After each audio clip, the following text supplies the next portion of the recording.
छत्तीसगढ़ के नक्सल प्रभावित जिले नारायणपुर में स्वास्थ्य सेवाएं संकट में पड़ गई हैं। करीब 10 महीने से नक्सल जोखिम भत्ता नहीं मिलने से नाराज सरकारी डॉक्टरों ने ओपीडी बंद करने की घोषणा की है।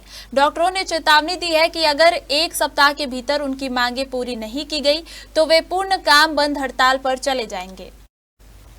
दरअसल नारायणपुर और बस्तर जैसे संवेदनशील इलाकों में सेवाएं दे रहे डॉक्टरों का कहना है कि वे लगातार खतरे में काम कर रहे हैं, लेकिन सरकार उनकी अनदेखी कर रही है। डॉक्टरों ने सीएमएचओ को ज्ञापन सौंपते हुए कहा कि कई बार स्थानीय विधायक, कलेक्टर, मंत्री और राज्य सरकार से आग्रह के बावजूद केवल आश्वासन ही मिला है।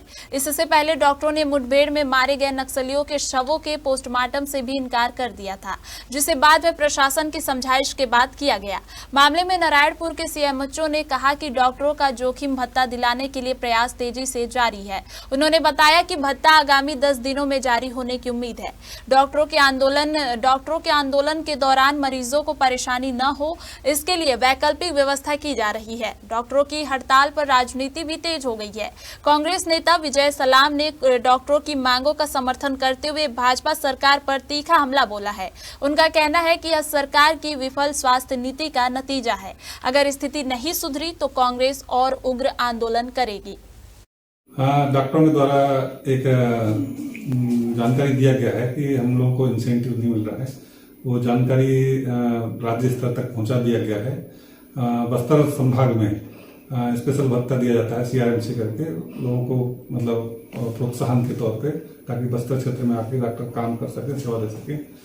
वो कुछ इशू था तो अभी वो सॉर्ट आउट कुछ दिन में हो जाएगा। राज्य स्तर से भी मतलब बात रखे हैं और हो सकता है 2-4 दिन में ये समस्या दूर हो जाएगी। जैसा कि हम लोग का 11 महीने से ये मांग चल रहा था कि सीआरएमसी जो कि नक्सल क्षेत्र प्रोत्साहन भत्ता होता है, वो हम लोग को 11 माह से विलंबित है, उसका भुगतान नहीं किया गया।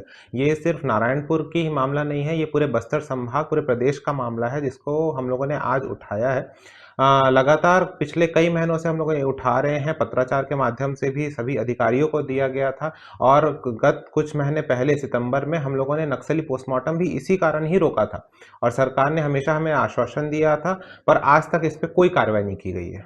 देखिए, लगातार यहाँ पे जो डॉक्टरों की समस्या चाहे डॉक्टरों को होने वाली समस्या की बात करें, जब से नारायणपुर जिला बना है तब से इस क्षेत्र को, जहां पे डॉक्टरों की पोस्टिंग होती है तो डॉक्टर आने से कतराते हैं। वो सोचते हैं कि नारायणपुर जिला छोटा है और नक्सल क्षेत्र होने के चक्कर में डॉक्टर यहां आना नहीं चाहते। अगर कोई डॉक्टर यहां पे आता है तो शासन प्रशासन के द्वारा उनको जो सुविधा मिलती है वो सुविधा भी उपलब्ध नहीं करा पाते हैं। सरकार को लगातार डॉक्टरों के द्वारा कुछ दिनों से मांग की जा रही थी कि उनकी जो पेंशन है, उनका जो भत्ता है, उनको दिया जाए, लेकिन सरकार आज तक इनकी समस्याओं को नहीं सुनी है। यहाँ के जो स्थानीय मंत्री केदार कश्यप है, उनको भी ज्ञापन के माध्यम से डॉक्टरों ने अवगत कराया था कि उनका जो नक्सल भत्ता है, जो उनका पेंशन है, उनको उपलब्ध नहीं हो पा रहा है। लगातार लिखित रूप से आवेदन देने के बाद आज डॉक्टरों ने यह निर्णय लिया है कि आने वाले समय में वो अनिश्चितकालीन हड़ताल में जाएंगे। तो कहीं ना कहीं लगातार मुझे ऐसा लगता है कि शासन उनकी जो मांग है उसको नहीं सुन रही है, तो उन लोग नाराज हो रहे हैं।